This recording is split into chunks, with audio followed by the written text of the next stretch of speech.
ये द्वारका के ऊपर, द्वारका से ऊपर बहुत दूर में एक गोलोक वृंदावन है। और वृंदावन की महिमा नारद मुनि बोलने लगे कि वृंदावन में कृष्ण रहते हैं, उनकी ऐसी ऐसी लीलाएं होती है। तो हमने बहुत सारी लीलाएं श्रवण की। तो ये बृहद भागवतामृतम का वृंदावन की महिमा का वर्णन पार्ट 2 में 5वें अध्याय में श्लोक नंबर, हम लोग पढ़ रहे थे श्लोक नंबर, देखता हूँ श्लोक नंबर 148।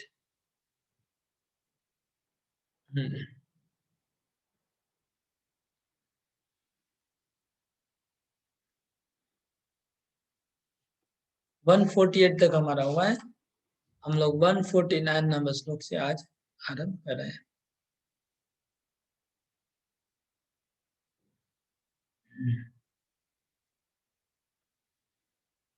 चरा स्थिरत्वं चरतां स्थिरा गता, गता सचेतना मोहमचेतना मतिम्,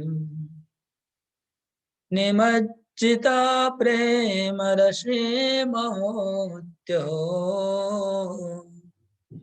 विकार जाता क्रमिता सदा भवन्। राशो हि तस्य भगवत्त्वविशेषगोप्यः, सर्वस्वसार परिपाकमयो विनक्ति, उत्कृष्टता मधुरिमा परसीमनिष्ठा, लक्ष्म्या मनोरथ शते रपियो दुरापः।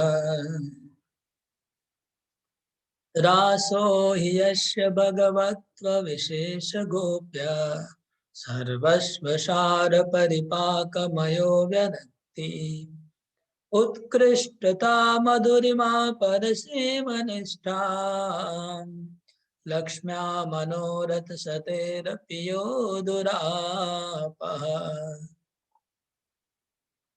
अहो वैदग्धिसा मधुरा मधुरा श्रीभगवता, समाकर्षत्युच्चैर्जगति कृतिना कश्चन मनः, कुलस्त्रीणां तासां वनभुवि तथाकर्षणं मथो, तथा वाक्चातुर्यशपदिरुदितं ताभिरपि यत्। अहो वैदग्धिसा मधुरा मधुरा श्रीभगवता, समाकर्षत्युच्चैर्जगति कृतिना यशन मनः, कुलस्त्रीणां तासां वनभुवि तथाकर्षणं मथो, तथा वाक्चातुर्यशपदिरुदितं ताभिरपि यत्। श्लाघे वित्था कृतां हरेस्तां, तत्काकुजाता यदि सा स्थिता स्यात्, व्यक्तात्मभावक्षणतः सरेमे, मोहयन् काम कलावलीभिः। हरे कृष्णा। तो नारद मुनि कहते हैं,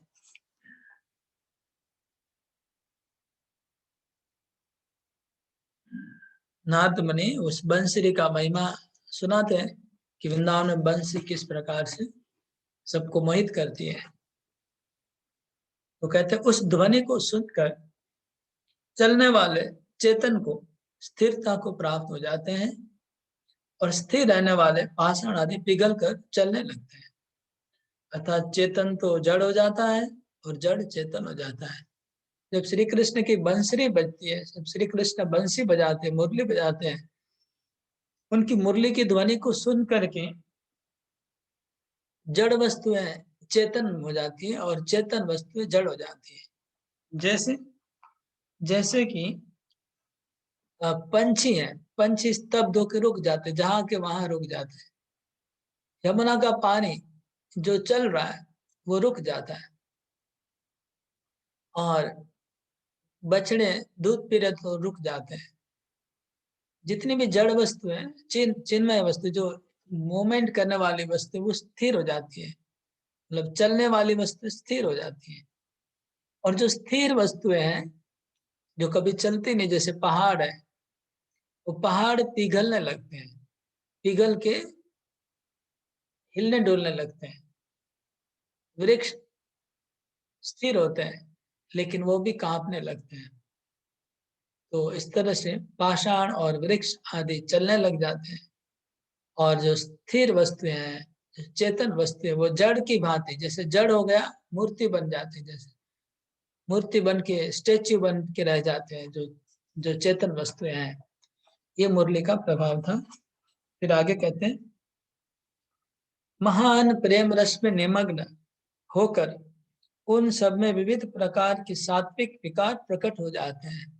इन सब ब्रजवासी, ब्रज की सब वस्तुओं में सात्विक विकार प्रकट होते हैं। सात्विक विकार क्या होता है? सात्विक विकार होता है जब भगवान कृष्ण के नाम का उच्चारण करते करते शरीर में कंपन होता है, या फिर रोम खड़े हो जाते हैं, आंखों में अश्रु आते हैं, इसको सात्विक विकार कहते हैं।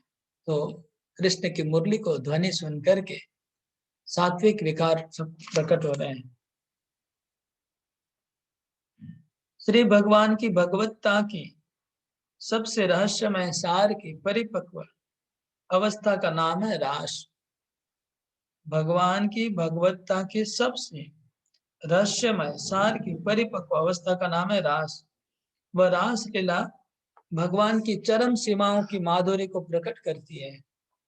और अभी नारद मुनि, अच्छा मेरे लैपटॉप का बैटरी खत्म हो गया, फिर लगाना पड़ेगा, मैं सोचा चल जाएगा। लीला का महिमा वर्णन कर रहे हैं कि जो रास लीला है सब लीलाओं की पराकाष्ठा है। भगवान की भगवत्ता की सबसे रहस्यमय सार की परिपक्व अवस्था का नाम रास है। रासो ही तस्य भगवत्व विशेष गोप्य सर्वस्वसार परिपाक धियो व्यनक्ति। भगवान की जो रास लीला थी, उन्होंने बंसी बजा के गोपियों को आकर्षित किया वृंदावन में, और उनके साथ जो रास लीला की, वो जो रास है, भगवान की जो भगवत्ता है, भगवत्ता मतलब भगवान का जैसे ऐश्वर्य है, जैसे वैकुंठ में नारायण है, विष्णु है, नरसिंह देव है, श्री रामचंद्र है, ये जो भगवत्ता है इसको कहते हैं। इस भगवत्ता का जो भगवान की भगवत्ता का जो सार है, भगवत्ता का सार है, मतलब भगवान की जो भगवत्ता है उसका सारातिसार है, वो रास लीला है। और वो परम गोपनीय है, अत्यंत गोपनीय है। और सार का परिपक्व अवस्था है। सार मतलब भगवत्ता का सार मतलब क्या है, ये थोड़ा समझना पड़ेगा। भगवत्ता का सार क्या होता है? जैसे भक्ति का सार प्रेम होता है। हम जब भक्ति करते हैं भगवान की, वो भक्ति का जो सार, सार मतलब एसेंस, जिससे दूध होता है, दूध को हम अगर मंथन करते हैं तो उसमें से मक्खन निकलता है, तो उसको सार कहते हैं। दूध का सार है, मक्खन है। इसी प्रकार भक्ति है, उसका अगर मंथन करेंगे तो सार होगा प्रेम। इसी प्रकार भगवान की जो भगवत्ता है, भगवत्ता मतलब जैसे भगवान अपने दासों को प्रभु बन के उनके साथ प्रकट होते हैं, तो दासों के सामने भगवान का प्रभु बनना वो भगवत्ता है। या फिर जो भगवान को वात्सल्य रस में प्रेम करते हैं, उनके सामने भगवान बालक रूप में प्रकट होते हैं, बाल गोपाल, ये उनकी भगवत्ता है। इसी प्रकार फिर जो सखा है, उनके बाद सामने भगवान सखा रूप में प्रकट होते हैं, ये उनकी भगवत्ता है। ये जो भगवत्ता है भगवान की, इसका सारातिसार है माधुर्य रस, जिसमें भगवान श्री कृष्ण अपने जो गोपियां हैं, अपने जो प्रेमी हैं, आ, जो उनको प्रेम करती है, उनको सामने प्रेमिक रूप में प्रकट हो जाती है। उनकी भगवत्ता है, ये उनका सारातिसार है। और इस सारातिसार की परिपक्व अवस्था, उसका भी सारातिसार हो गया माधुर्य रस, उसका परिपक्व अवस्था, उसका मतलब टॉप मोस्ट है, वो है रास लीला, जो अत्यंत गोपनीय है। इसके आगे पढ़ते हैं।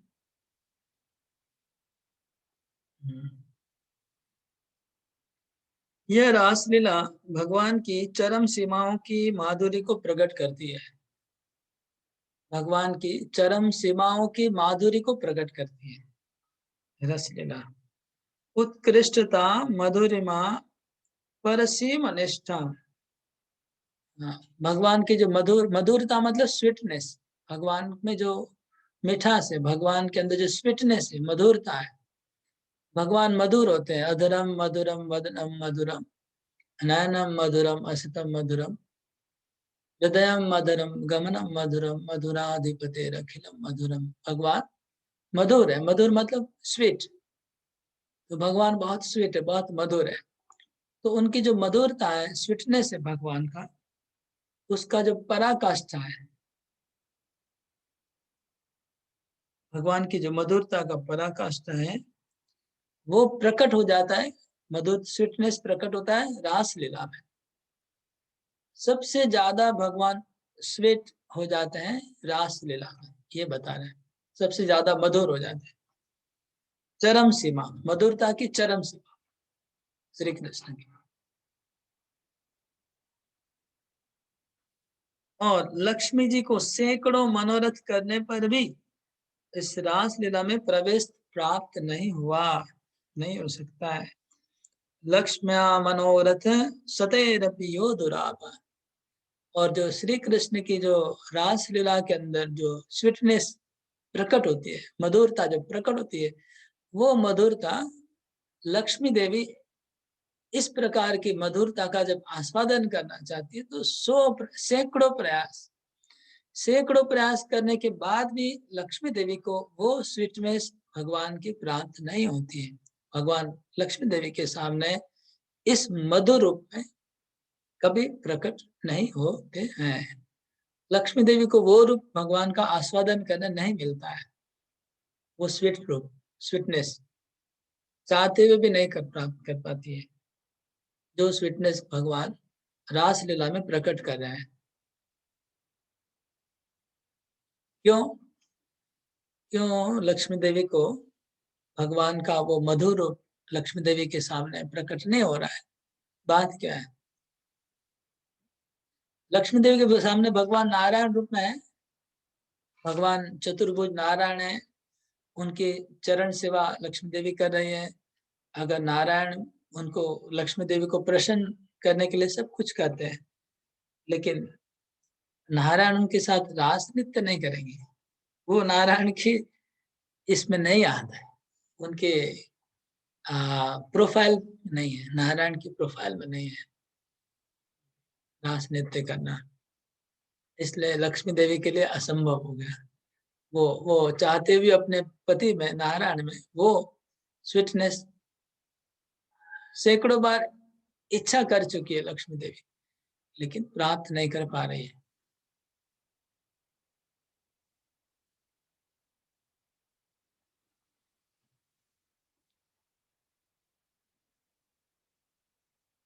आगे कहते हैं, अहो श्री कृष्ण की वह चातुर्य मधुर से भी मधुर है। श्री कृष्ण की जो वाक चातुर्य, वाक चातुर्य मतलब उनकी वाणी की चतुरता। जब रासलीला में भगवान नृत्य करने के लिए गोपियों को बुलाते हैं, तो उन्होंने अपनी वाणी की परम चतुरता को प्रकाश किया। उन्होंने गोपियों को क्या कहा? स्वागतम वो महाभागा करभाम किम थे। ये गोपीजन आप सब, हाँ, इतने रात को घने जंगल में, अंधकार में अपना घर बार छोड़ के जंगल में आए हैं, क्या काम है? इतने रात को जंगल में आने का क्या प्रयोजन है? क्यों आए हैं? इस तरह से बोल बोल के गोपियों को इस तरह से उन्होंने वाक चातुर्य से ऐसा गोपियों को स्ट्रेस में डाल दिया, जो बहुत ही क्या बोलेंगे, असाधारण, बहुत स्पेशल है। उनकी जो लैंग्वेज यूज की भगवान ने, पूरा बहुत सारा श्लोक है, वो आप कभी सुने होंगे, वह सुनेंगे आगे। रासलीला के प्रारंभ में श्री कृष्ण ने गोपियों को बहुत आ, बहुत ही उनको अलग प्रकार से क्या आप बोल सकते हैं, उनको उल्हाना की, उनको सताया इस तरह से बोल के कि आप घर बार छोड़ के रात को नहीं आना चाहिए, बहुत कुछ बोले। तो ये है श्री कृष्ण की चतुरता, वाक चतुरता, जो ऐसा स्वीटनेस, ऐसी वाक चतुरता श्री कृष्ण में जो है, इस तरह की जो बातें श्री कृष्ण करते हैं, वो और कहीं पाई नहीं जाती है किसी और अवतार में। ये बात है। फिर आप बोलेंगे कैसे पता? नारायण ऐसी बात करते कि नहीं, आपको कैसे पता? श्री रामचंद्र ऐसी बातें करते कि नहीं, कैसे पता? तो जो सामने लिखा है उसको हम बोल रहे हैं। भागवतम में और पुराणों में नारायण क्या क्या बोलते हैं सब लिखा हुआ है। रामचंद्र क्या क्या बोलते हैं सीता माता को लिखा हुआ है। और कृष्ण ने क्या बोला गोपी को भी लिखा हुआ है। तो उसको सामने रख के जब हम एनालिसिस किया जा रहा है, तो देखा जा रहा है कि श्री कृष्ण की वाक चातुर्य बहुत ही एक्सीलेंस है, श्रेष्ठता है।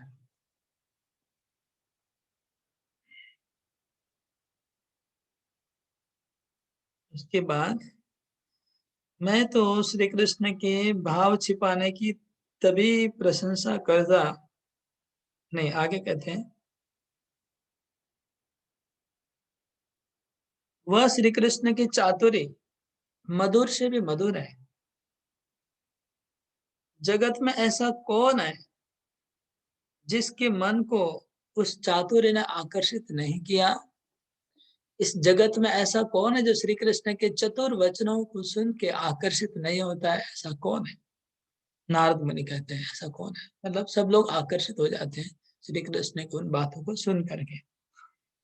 जिस चातुर्य के प्रभाव से पहले तो उन पतिव्रता स्त्रियों को मुरली से आकर्षित करके बुलाया, फिर अपनी वाक्चातुर्य से उनको दुखित करके उनको रुलाया।